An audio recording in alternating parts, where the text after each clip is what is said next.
Welcome everyone to this week's edition of the Extracellular Vesicle Club.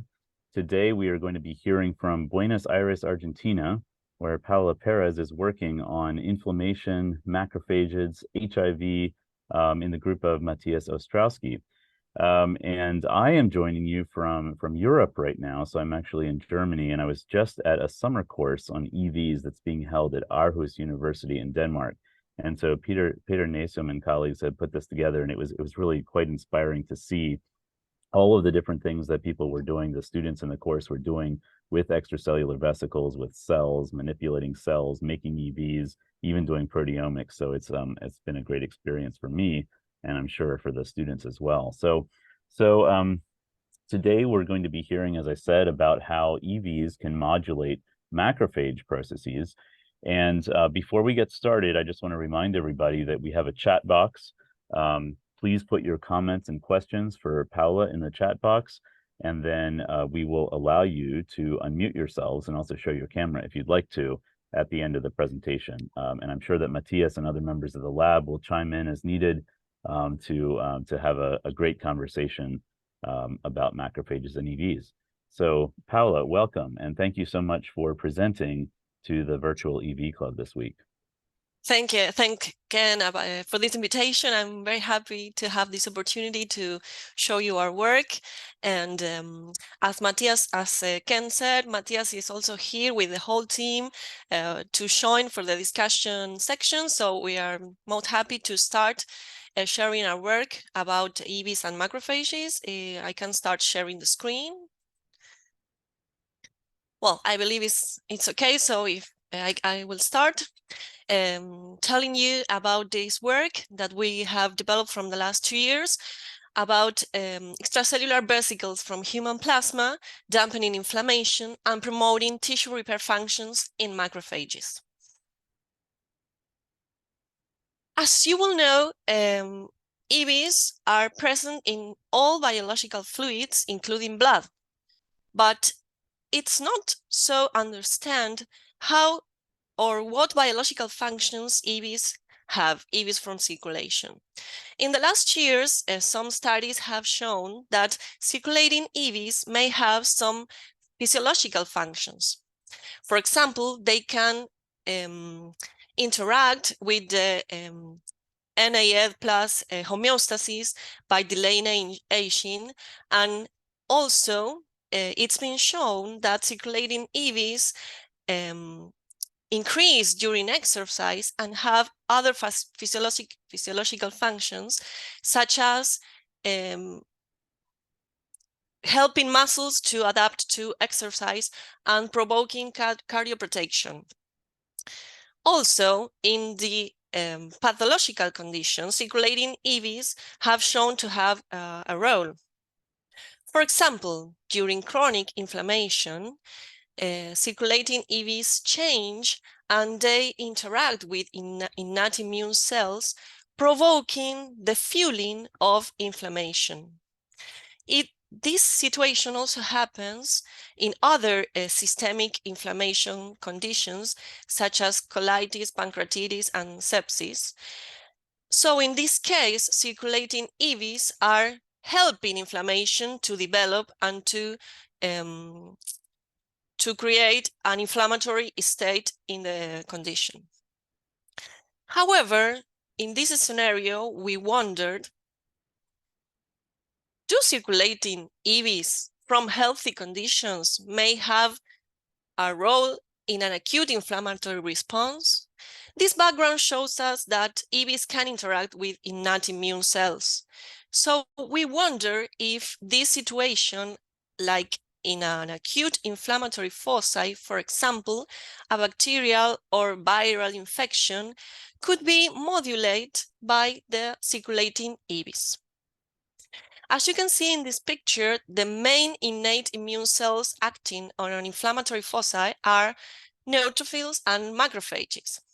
So we start asking ourselves about what interactions do circulating EVs may have with these cells, and if they could have a role in modulating the inflammatory response.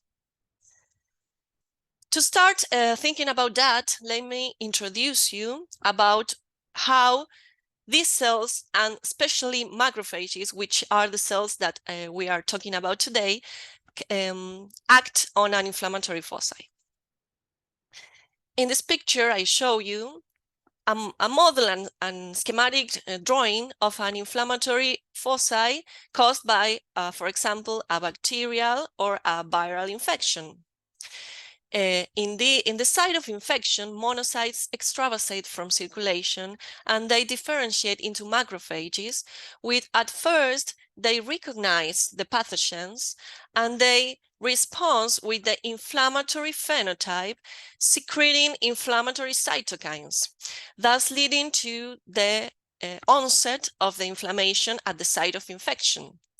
The inflammatory cytokines, the main cytokines are IL-1, IL-6, TNF, and also IL-12. So macrophages start the inflammation at the site of infection. But these cells also are programmed to change their phenotype to develop into a more regulatory phenotype, because this inflammation needs to terminate in order not to cause pathology. Once the pathogen are controlled, the inflammation needs to be terminated. So macrophages switch their phenotype into a tissue repair phenotype, or macrophages, usually called M2 or M2-like, and this changes the characteristic of the macrophages because they start secreting another type of cytokines, more regulating and tissue repair, such as IL-10, BGF, TGF-beta, and they acquire another functions, such as the capacity to phagocytate apoptotic cells. These characteristics lead to the resolution of inflammation and the termination of the inflammatory reaction. So, in this scenario, we wondered what happens when EVs arrive to the inflammation site. It's been recently shown that circulating EVs and other nanoparticles are able to transvasate the vessels at the site of infection and to accumulate in sites of infection. So EVs can reach these innate cells at the site of infection. So we proposed that plasma EVs could interact with macrophages and modulate the inflammatory response. This was our hypothesis. So to study this, we worked with EVs from healthy donors' plasma.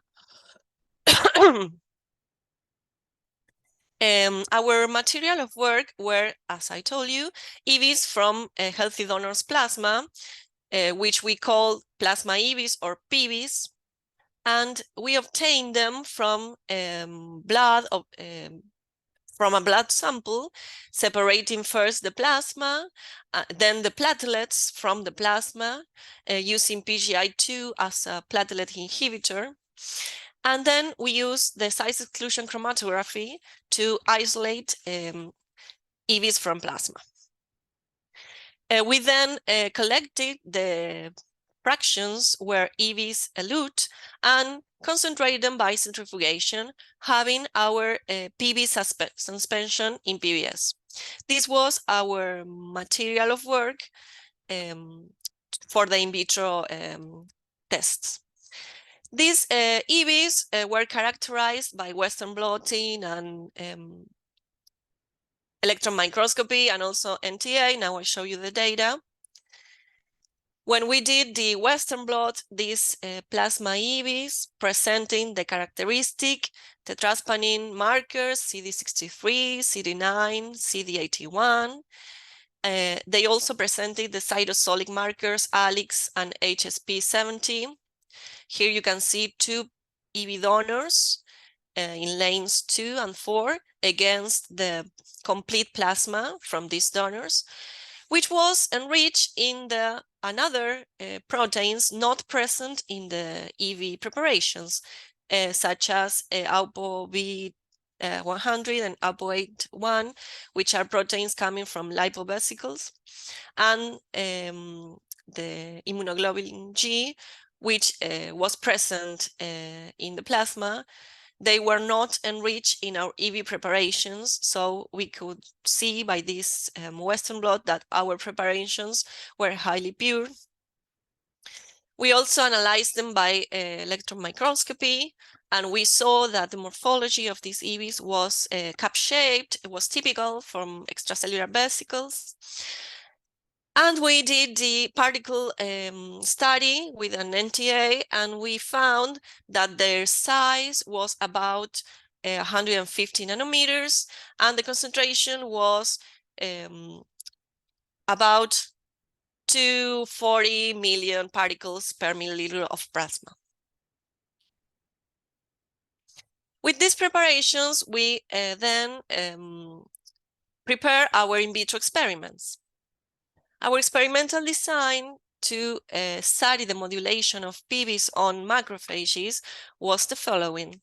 We obtained monocytes from healthy donors and differentiate them in vitro using MCSF cytokine for 7 days. And then when we got the macrophages, we co-stimulated them with PBs and with pumps to simulate the inflammatory response to a pathogen.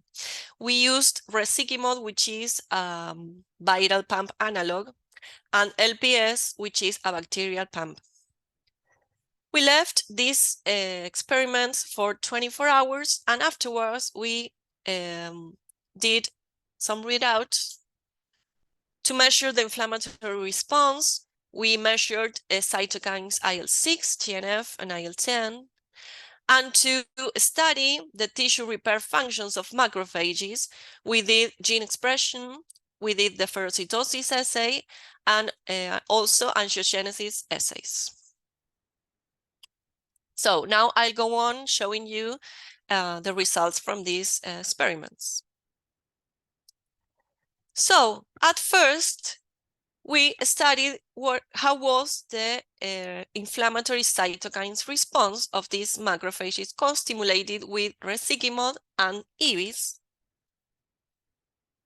And we saw in multiple experiments using multiple macrophage donors and multiple EV donors also, that inflammatory cytokines were diminished, as you can see in the first and second graph.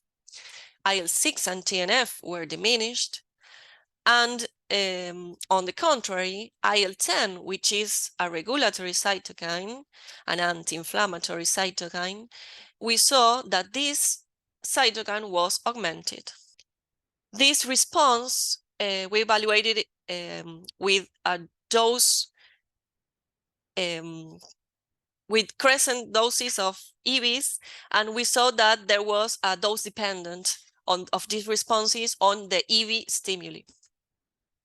We also checked what about the expression of the cytokines, and we could see the same pattern at the transcription level of these cytokines, that IL-6 was diminished in the co-stimulated condition, TNF was diminished when PBs were added with the pump, and on the contrary, IL-10 increased in the condition co-stimulated with EVs and Resikimod. Afterwards, we checked the same situation, but with the bacterial pump, LPS, and we could see that the pattern maintained. So with a viral pump and also with a bacterial pump, we could see that in the co-stimulated conditions with pump and EV, inflammatory cytokines diminished and anti-inflammatory cytokine IL-10 increased, also in a dose-dependent manner. So, having observed the anti-inflammatory effect of EVs on the activated macrophage, we then wanted to study what was the modulation on the tissue repair functions of macrophages. So one of these very, very important functions is the efferocytosis, as I told you earlier, which is the phagocytosis of apoptotic cells. So we did a phagocytosis assay having apoptotic cells labeled, and we cultivated them with macrophages, and then we analyzed the macrophagic capture of these cells by flow cytometry, and we could see that in conditions treated both with PAMP and EVs, the efferocytosis increased, as you can see here in the blue histogram. The other important function of tissue repair macrophages is angiogenesis. So for this, we first evaluated BEGF secretion into supernatant, and we found that BEGF secretion was really increased when plasma EVs were added to the macrophages in co-stimuli with resiquimod. But we also performed a functional angiogenesis assay, which is the tube formation assay. For this assay, we culture Hubeck cells, which are endothelial, primary endothelial cells, and inoculate them both with EVs and resiquimod. And we counted the tube formation in these cells. And as you can see here at the right in the quantification, we could see that conditions where macrophages had been exposed to resiquimod and plasma EVs, and then this supernatant from macrophages was added onto endothelial cells, these endothelial cells formed more tubes, and indicating that they were creating new vessels, which indicates that the supernatant from the macrophages treated both with plasma EVs and resiquimod presented angiogenic factors. Finally, we studied some gene expression in the macrophages, and we evaluated some genes that were previously involved in tissue repair functions, such as, well, BEGF, which is the gene of the cytokine, angiogenic cytokine, which I have shown you recently, and other genes which have been associated with the tissue repair functions in macrophages. And we could see that all these genes were upregulated in the conditions co-treated with plasma EVs and resiquimod.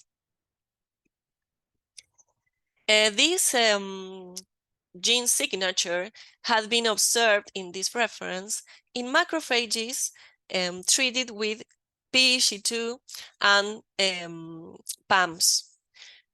So at this point, we were starting to ask, what was the mechanism behind this effect? This effect of plasma EVs acting on macrophages, inducing an anti-inflammatory and a tissue repair state. So having these backgrounds and knowing that PGE2, prostaglandin E2, is one of the mediators of resolution of inflammation, we intended to investigate whether prostaglandin E2 was involved in the phenotype we were observing. So, firstly, we examined the production of PGE2 in a macrophages supernatant, and we found that prostaglandin E2 was increased in the supernatants of co-stimulated macrophages with plasma EVs and resiquimod. Prostaglandin E2 is mainly formed by the enzyme COX-2. So we then went to evaluate the transcription of this gene, and we found that COX-2 gene was upregulated in the co-stimulated condition. To further corroborate that this effect that we see for plasma EVs interfering with cytokine secretion of macrophages could be mediated by prostaglandin E2, we perform a blockade assay using celecoxib. Celecoxib is an inhibitor of COX-2. So if celecoxib is present in the culture, COX-2 can't act and prostaglandin 2 can be produced. So we performed the same experiment of cytokine measurement in supernatant macrophages. In this case, we measured TNF, and we found that when macrophages were pretreated with celecoxib, the inhibitory effect on cytokine secretion was blocked. So this experiment indicates us that actually prostaglandin E2 is involved in the inhibitory effect of plasma EVs on macrophages. We then went a little further, trying to study the signaling pathways involved, and having in mind that prostaglandin E2 was a mediator in the effect we were observing, and knowing that the tissue repair functions in macrophages are mediated by these signaling pathways, which include PKA and cyclic AMP activation, and further CREB phosphorylation, which is a transcription factor which, on the one hand, it inhibits NF-kappa beta, which is one of the factors involved in inflammatory response, and it also induces several other genes which are involved in the tissue repair function of macrophages. So, since CREB is one of the main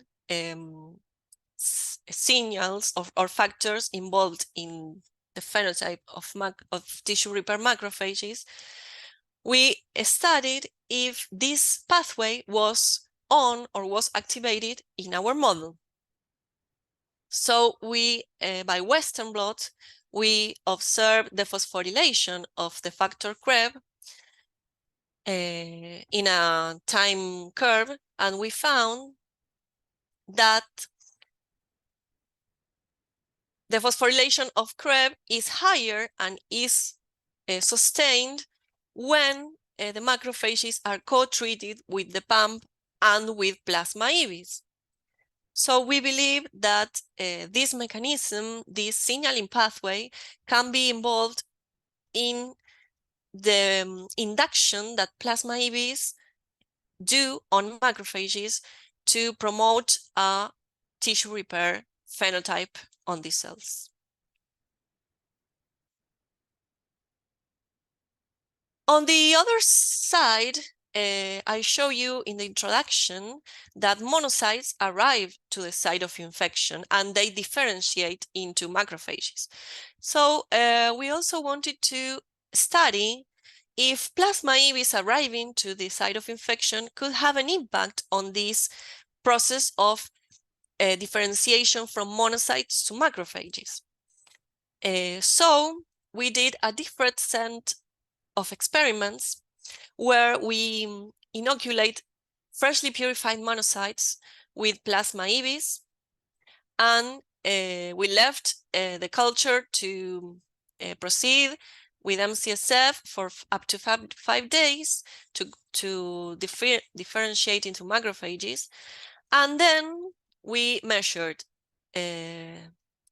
surface proteins by flow cytometry, and we did the challenge with pumps and measure the inflammatory response and the efferocytosis as a tissue repair function. And what we found was that in macrophages that had been differentiated in the presence of plasma EVs, they presented higher levels of surface proteins associated to tissue repair functions, such as MERTK and CD206. And in the functional assay, first I'll show you that when these macrophages differentiated in the presence of plasma EVs were challenged with pumps such as resiquimod and LPS, they secreted less amounts of inflammatory cytokines and higher amounts of IL-10, the anti-inflammatory cytokine. So their inflammatory response was diminished, and they were favored to secrete more anti-inflammatory cytokine. Finally, in the efferocytosis assay, they presented higher capacity to phagocyte apoptotic cells. So we can see that plasma EVs also impact on the differentiation process, favoring that these macrophages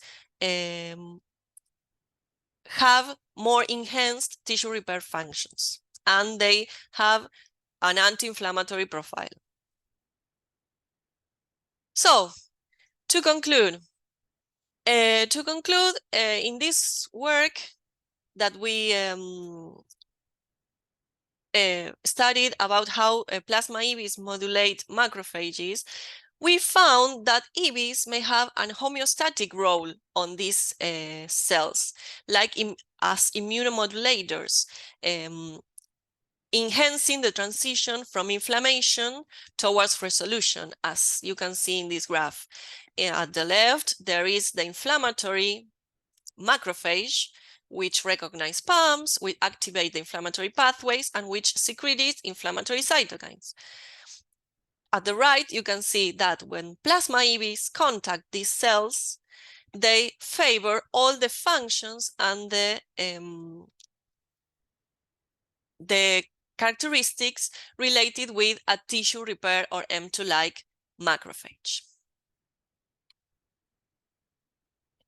So what are we now on having finished and published this work?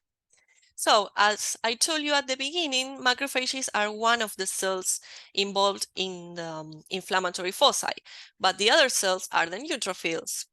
So we are now actively studying how PBs modulate neutrophils at the site of infection with very interesting results. But also, we only could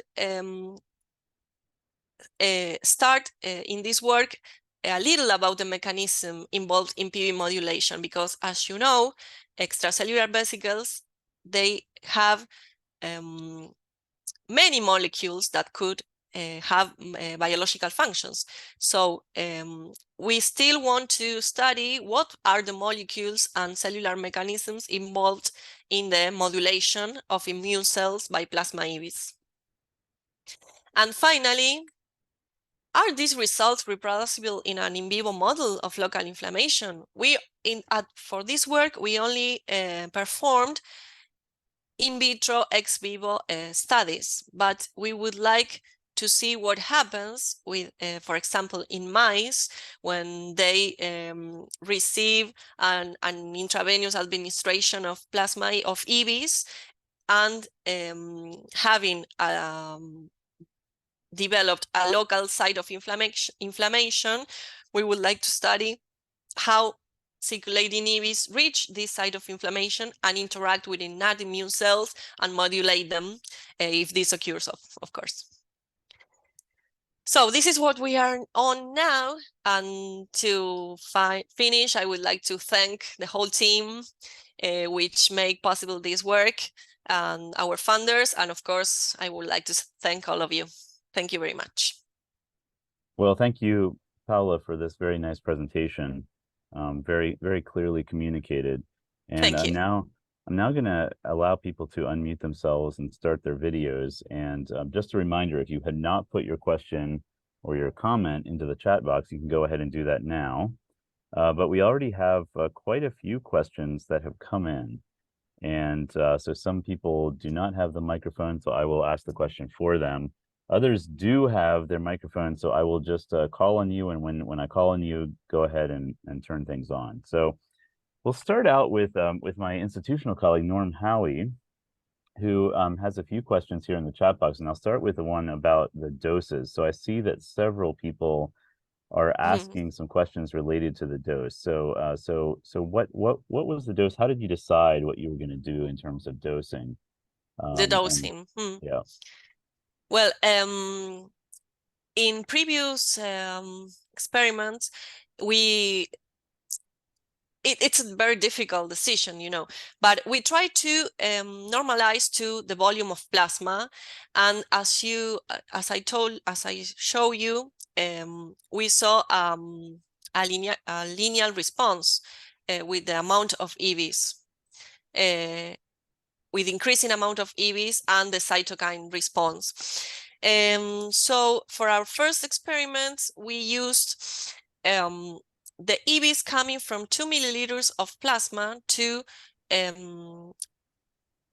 inoculate into 500,000 macrophages.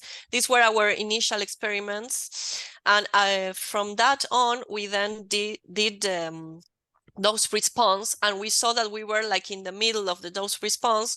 So we stuck to that dose to perform the rest of the experiments.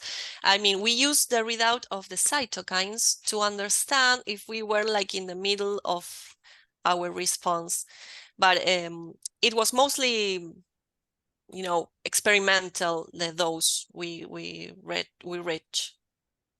I don't know if I can, because in our laboratory we don't have access to quantify particles for every experiment. So we normalize to the initial volume of plasma. Good. All right. Thank you for that answer. And Norm, please feel free to you know, clarify or ask for clarification. Can you hear me? Ah, there you are. I You can do have hear a you. mic. Okay, you found an old mic lying around somewhere. Good. Go ahead. I got the mic working, but the video is not. Okay. Anyway, thank you. No, that's a great answer. Thank you. I have some other questions coming up, but let me just add fantastic work. I really am very interested in how EVs regulate immune function, and I think this is really interesting. Yeah, and do go ahead with your other questions. That's fine if since you're on the mic now. So the figure where you showed a number of genes up, VEGF, CD300, CD93, etc. It looked like the response to RSQ and plasma EVs was additive. In other words, you have one response, two responses, you put them together, and the result is additive. If EVs were regulating the response or the gene expression, would you expect a synergistic response rather than an additive response of the two? Well, the fact is that the macrophages, once they face to a pump or a pathogen, these genes that are related to the resolution program, they also start. I mean, the pathogen or the infection or these pathways that start inflammation, they also start the resolution programs, which they show on or they manifest later on their inflammatory response. So I don't know if the effect of EVs is additive or synergistic, but our results show that they would at some point enhance or accelerate the progression into the resolution program. I don't know if I understood your question. Sort of. I mean, we've come across this question a lot over the years. of whether something is synergistic or additive. If you take two responses and put them together, it's not necessarily one influencing the other. It's just a matter of the two responses, adding up. Of course. But no, I think that's fine. That's a good answer. That's why we want to go on studying the cellular mechanism, because we are not sure if these are parallel pathways that are being triggered, or the modulation is crossed. Got it. Yeah, and that'll be very interesting. And last question, then I'll stop talking. So if you block COX-2, you're going to decrease a number of downstream products in addition to PGE2. Did you look at other COX products here, and why did you focus on PGE2? I think PGE2 is the right way to go, but we were most we wanted to do so, and it's one of our pendants. We focus on PGE2 because of the known resolution actions.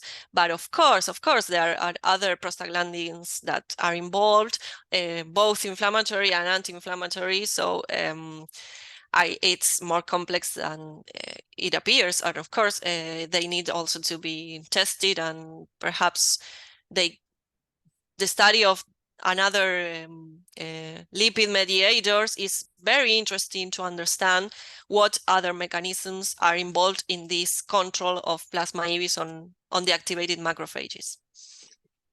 Down the road, do you ever want to measure eicosanoids? Drop me a line. We do that by mass spectrometry routinely. Great. Great. Just again, fantastic work, really interesting, and that's it for me. Thank you. Great questions. Thank you, Norm.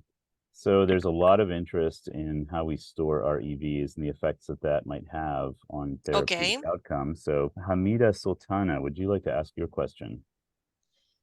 Hey there. Thank you, Paula, for the very nice talk. Yeah.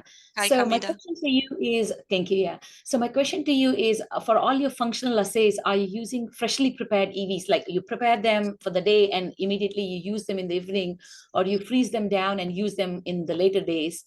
So because when you're freezing them down, I'm assuming they would be oozing out of all the stuff from the lumen of the EVs to the outside. And if that would be like bringing in differences in your assay, so it's more technical, yeah. Of course, yes, I understand. No, we used always freshly purified EVs for all our experiments.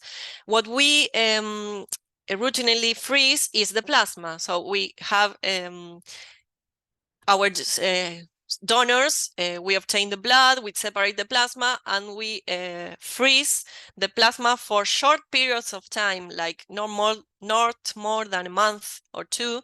And for the day of the biological assays, when we have the macrophages ready, we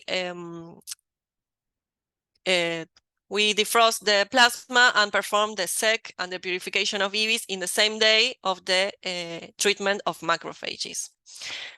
So it's very a whole organization, because, as I told you, macrophages are also from blood donors. So they are primary cells. So each week we prepare macrophages, and on the day of the stimuli, we do the EVs purification, and we perform the experiments always with freshly purified EVs. Thank you. That's why the whole team there has been fully coordinated to perform the work.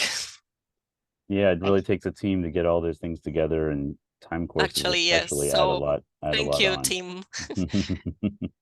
Good. Next question is from Goriana. Goriana, please go ahead.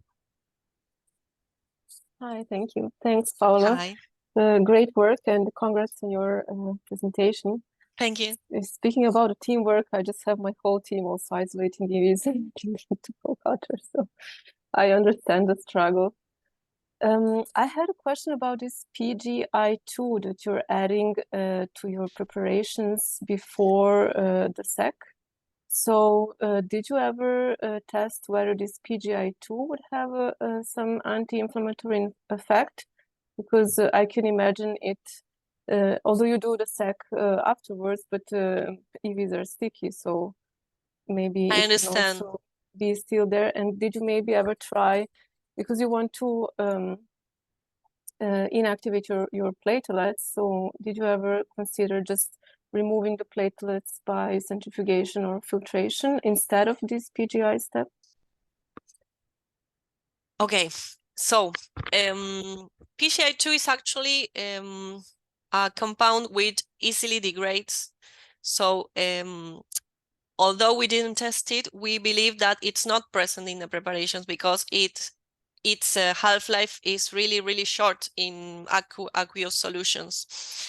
We did not separate platelets with filtration. That would be an interesting approach. But as we only have available centrifugation to separate platelets, we know that these procedures can activate platelets in vitro, and when platelets activate, they release lots of microvesicles. So we optimize this protocol in order to trying to inhibit the platelets from release microvesicles that could be an artifact in our EVs preparations from plasma. We wanted our preparations to be the most reliable up to plasma sample. So this is how we get to the optimization of the protocol. I see. Thank you. Thanks, Goriana. And we also have a technical methodologic question here from Julia. Julia Germana, please go ahead. Yeah, hi. It was really, really great talk and really great work. I'm doing something similar, let's say, but I would like to know, how did you use your macrophage supernatant for the UVEC assay, and are you freezing these supernatant? Because as you said, you have to cultivate the macrophages, get them differentiated, and you have this 24-hour of stimulation. And then I don't know if you directly take the supernatant and go directly to the UVEC, and if you really also use it pure or you dilute it in some way, and how you do it. Because at the end, you will still have also residues from high concentration of the LPS that for sure you will have also in your controls, but still you will have an effect also on UVEC. So I just was wondering how you are doing this experiment. Okay, so I'll tell you what I remember. Please, my team, correct me if I'm wrong, but I believe that we use for this set of experiments frozen supernatant, but also not more, and my team is saying yes, recently frozen supernatant from macrophages, and we use them on the HUVECs in dilutions like I believe a fifth dilution, if I'm not wrong. 50-50. 50-50, half, so a half dilution. So we diluted the supernatants in half in order to stimulate the HUVEC. Okay, thank you so much. All right, now I'm trying to see where we are in the list. I believe that we've gotten up to Lily Lynn, who does not have a microphone, but asks if there was a control group of plasma EVs that with EV depletion. I think that means maybe that where you use the non-EV fraction. The non-EV fraction. We did use in experiments that were not published in the work, trying to see if the non-EV fraction or the depleted plasma may have an effect. Actually, we use depleted plasma, and plasma is a very complex biological fluid. So we found like partial effects. I mean, with the plasma depleted from EVs treated on macrophages exposed to PAMs, we could see some kind of anti-inflammatory effect. But the effect was mostly enhanced with the EV preparations. Tim, can you remind me with the non-EV fraction? Yes, no, I think it's as you said, there was still an inhibitory effect, but was partial. Was reduced when EVs were not present, and we could recover them when we added back the EVs. But those experiments were complicated because we as the EV depleted plasma, we use all the fractions that were eluted from the SEC after the EV fractions. And so those were a lot of fractions that then we had to concentrate back to the starting volume. And so it was kind of complicated experiments, and we were never sure that we were indeed depleting all the EVs from the plasma, and that we were having an EV depleted plasma that was indeed a plasma, because it was first diluted and then concentrated. And yes, so but in any case, I think that there's still some inhibitory activity even in the non-EV fractions, but it is increased when you have EVs present on that. So there's always some kind of complication with plasma, right? And there's another one that comes up next from Daniel Yekiali. Daniel, would you like to ask your question? And that question is, so did you deplete lipoprotein particles? So obviously you probably had the HDL out of there, but might there have been some lipoprotein particles? No, I mean, I didn't listen quite your question. If we depleted lipoproteins from, well, actually, we did perform a different method for EV preparations that we use a iodixanol gradient for some experiments to validate the anti-inflammatory effect mostly. And when we use the iodixanol cation, we can see that this is more efficient to separate lipovesicles from plasma, because they float on this because of their density. So in the experiments that we obtain EVs using iodixanol cation, we believe that these preparations are mostly depleted from lipovesicles, and we could also observe the inhibitory effect on the inflammatory cytokines. So I believe that when with this experiment, we can, really link the effect to the plasma extracellular vesicles. Yeah, for sure. So there's complementary methods. You are taking out different classes of the lipoprotein particles. Great.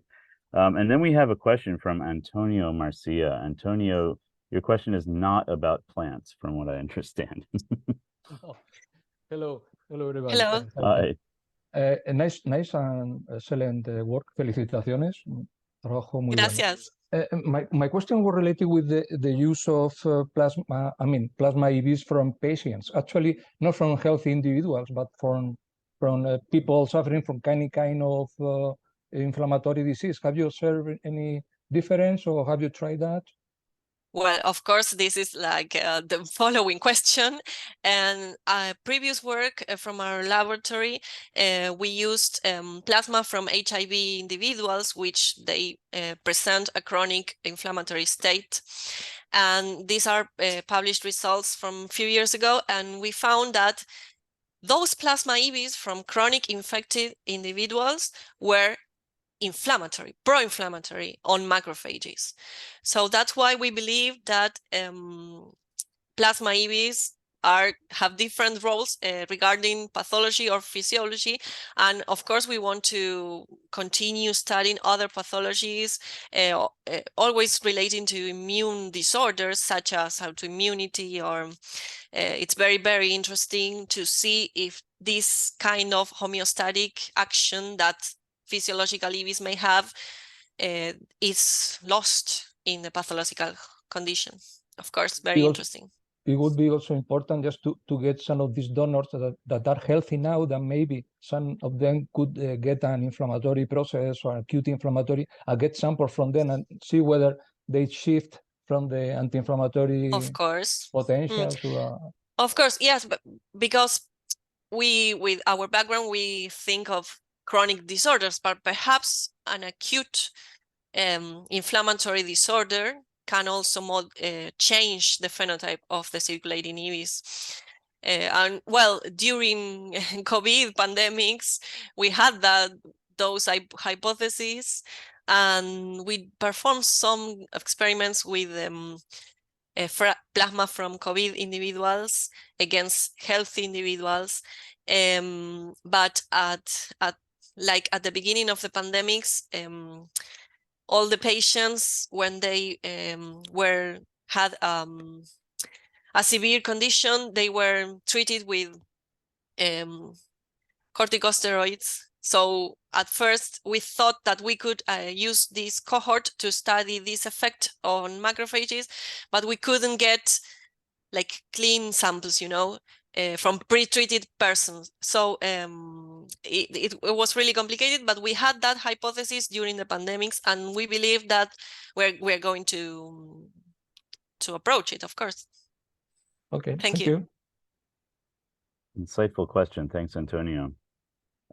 We have another question here, and I love this question from Lily, who asks, were the EVs taken up by the macrophages? In other words, do you need to have internalization? Do you need to have cargo delivery, or can there just be some kind of a surface interaction?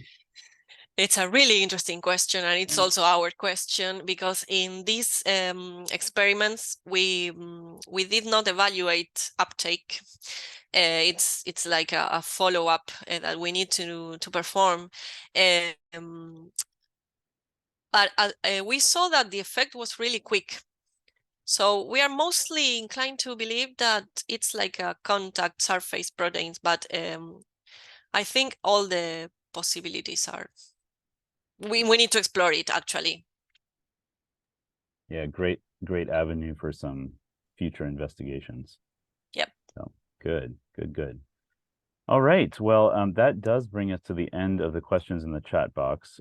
If anybody has any further questions, please get them in there very quickly so that we can get to them. But if not, I just want to thank you, Paula, for spearheading this work, for sharing it with us. Thank you, Matthias, for your leadership here, and to the whole team for getting this amazing body of work done. All right, well, thanks again, and thanks everybody for joining. I hope you have a great rest of the week, and we'll look forward to seeing you on EV Club again sometime very soon. Bye now. Bye-bye.